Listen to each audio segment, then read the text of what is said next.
Tapi sungguhnya di banyak orang-orang yang mereka jauh lebih beriman daripada kita dan mereka ujiannya lebih besar, cuma mereka diam. Mereka diam. Tidak seperti mungkin sebagian kita baru sedikit ujian sudah ngeluh sana curhat sini, ketemu orang nangis sana nangis sini.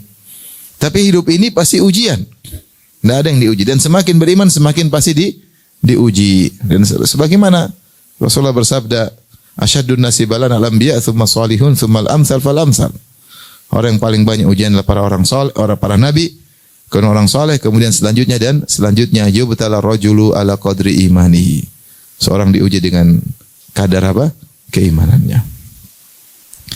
Dan itulah yang dialami oleh para nabi.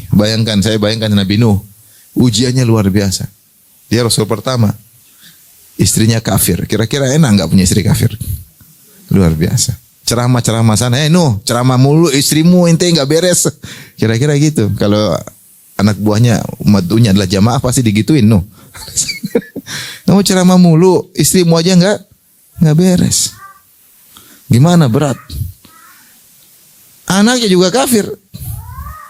Bayangkan. Dan itu Nuh alami berat ratusan tahun. Anaknya panjang umur. Bagaimana seorang ayah seorang lelaki menghadapi istri kafirah. Ada anaknya kafir, buah hatinya. Dan itu mungkin paling tidak berpuluh-puluh tahun. Kalau mungkin ratusan tahun. Sampai di detik-detik terakhir Nuh alaihissalam masih merayu anaknya agar masuk Islam. Dia mengatakan, ya bunayyarkam ma'ana. Sudah ombak besar. Nuh bilang, dia bilang, kafir. Makanya Abi kasih tahu enggak mau dengar enggak? Dia bilang, ya bunayya wahai putraku, ayo naik dulu. Wala takum ma'al kafir. Jangan ikut-ikut orang kafir. Ayo naik. Yang penting kau naik dulu nanti kita diskusi.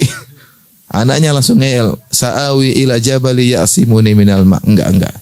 Saya akan sampai puncak gunung yang selamatkan aku dari apa? Dari ombak ini.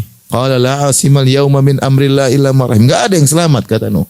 Masih mau dibilang tahu-tahu hala bainahumal mauju fakana minal mugraqin, tahu-tahu ada ombak anaknya tenggelam. Nuh sedih luar biasa. Sampai saking sedihnya dia minta sama Allah. Ya inna wa'dakal haq, inna bani min ahli. Ya Allah, ini dari keluargaku.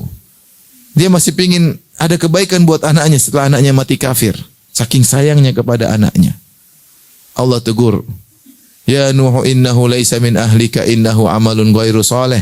Fala tas'alni ma laisa laka bihilm inni a'idzuka an takuna minal jahilin. Wahai Nuh, itu bukan keluargamu. Dia telah melakukan kekafiran. Maka jangan kau doa kepada aku yang kau tidak minta sesuatu yang kau tidak punya ilmu tentangnya. Aku nasihati engkau jangan sampai kau menjadi orang yang jahil wahai Nuh. Subhanallah. Kenapa Nabi Nuh sampai seperti itu? Karena dia sayang sama apa? Anaknya. Maksudnya ujian luar biasa. Terus menghadapi kaum yang ratusan tahun sampai Nuh dihina-hina, kakek, anak, cicit, buyut, cacat, bebet, apa semua, kumpul semua. Setiap keturunan datang untuk menghina Nabi Nuh. Kullama marra alaihi mala'un min qaumihi sakhiru min. Qala in taskharu min. Kata setiap ada sekelompok orang lewat Nabi Nuh diejek. Maksudnya kita kalau baca kisah Nabi Nuh alaihissalam, subhanallah, diuji dengan kita yang ujian tidak ada apa-apanya. Makanya Allah turunkan kisah Nabi Nuh ketika Nabi masih di Mekah. Kisah surat Hud tentang kisah Nabi Nuh, kemudian juga surat Nuh itu namanya surat Makkiyah. Surat Makkiyah itu apa? Surat yang turun ketika Nabi masih di Mekah. Sudah belajar belum? Yang benar. Turun ketika Nabi masih di Mekah. Dan ketika Nabi masih di Mekah, Nabi masih dihina-hina, para sahabat banyak yang dibunuh, disiksa. Tapi Allah suruh bersabar. Ketika Allah sebutkan tentang surat kisah Nabi Nuh yang begitu, bagaimana sabarnya Nabi Nuh berdakwah sampai 950 tahun, dihina-hina. Ya, sampai dirajam oleh kaumnya. Allah mengatakan, "Dzalika min amba'il ghaibi nuhihi ilaik." Ma kunta tilka min amba'il ghaibi nuhiha ilaik. Ma kunta ta'lamuha anta wala qaumuka min qabli hadza fasbir innal aqibata lil muttaqin. Inilah berita gaib yang kami bacakan kepada engkau, itu kisah Nabi Nuh alaihissalam. Kau tidak tahu sebelum tentang kisah ini. Dan kaummu juga tidak tahu tentang kisah Nabi Nuh. Cuma ini masa lalu yang saya ceritakan kepadamu. Buat apa? Fasbir, sabarlah. Innal aqibata lil muttaqin. Sungguhnya kesudahan yang indah bagi orang-orang yang bertakwa. Jadi kalau kita dalam hidup ini diuji, kita baca kisah-kisah, subhanallah, kita ini enggak ada apa-apanya. Apalagi kalau ibu baca kisah Nabi Yusuf, aduh, kisahnya luar biasa. Tapi akhirnya happy ending. Sehingga kalau kita baca kisah seperti itu membuat kita tegar. Buat kita tegar, karena kita enggak bisa sabar kecuali Allah yang bikin sabar. Allah berkata, "Wasbir wa ma sabruka illa billah." Bersabarlah, kau tidak bisa sabar kecuali Allah yang kasih apa? Sabar. Bagaimana Nabi Yusuf bisa husnudzon kepada Allah puluhan tahun? Itu yang saya enggak habis pikir. Dia kan diuji puluhan tahun. Minimal pendapat mengatakan 15 tahun, ada yang mengatakan 40 tahun, ada yang mengatakan 80 tahun. Sejak dipisah dari ayahnya sampai ketemu lagi setelah jadi bangsawan, ada khilaf. Ada yang bilang 15 tahun, ada yang bilang 40 tahun, ada yang bilang 80 tahun. Dan selama itu dia husnudzon kepada Allah Subhanahu wa taala. Husnudzon. Ini tidak tahu bagaimana dia dicemburui oleh kakak-kakaknya, bagaimana dia dipisahkan dari ayahnya, bagaimana dimasukkan dalam sumur, dijual jadi budak. Kemudian kerja tanpa gaji karena seorang budak, kemudian dituduh mau berzina di penjara. Semua itu dia lewati dengan husnudzon. Ini menakjubkan. Makanya ketika akhirnya dia jadi bangsawan, terus dia bongkar katur di depan kakak-kakaknya, mereka berkata, "A innaka la anta Yusuf."